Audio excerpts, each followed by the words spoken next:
চতুৰগড়িৰ মাজেৰে আহি আমাৰ এই স্থানত আমি কাৰ্যসূচী সমাপ্ত কৰিম।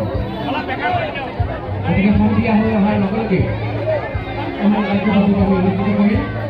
ইতিমধ্যেই ৰাস্তাত যথেষ্ট মানুহৰ ভিৰ পৰিলক্ষিত হৈছে। গতিকে ভলণ্টিয়াৰসকলক গাড়ীসমূহ সুন্দৰকৈ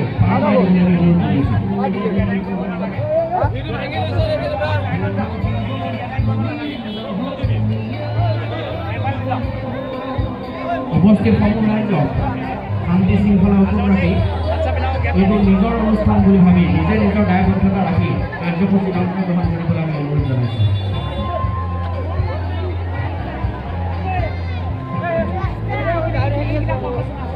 অসমীয়া জাতিৰ আৱেগ, অসমীয়া জাতিৰ গৌৰৱ, অসমীয়া নৱপ্ৰজন্মৰ অভিভাৱকস্বৰূপ এই মহান বিশ্ববৰেণ্য শিল্পীগৰাকীয়ে আমি কিদৰে তেখেতৰ প্ৰতি মৰম যাচোঁ তাৰ কোনো ভাষা নাই।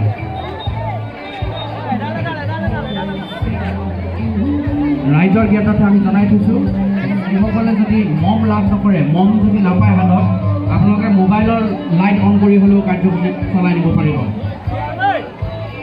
আমি আপোনালোকক ধন্যবাদ জনাইছোঁ। মাথো আমাৰ এটা সৰু আহ্বানত আপোনালোকে যি জনসোষ আমাৰ ইয়াত ধুৱাই দিলে, ইয়ে প্ৰমাণ কৰিছে অসমৰ নক্ষত্ৰত, অসমৰ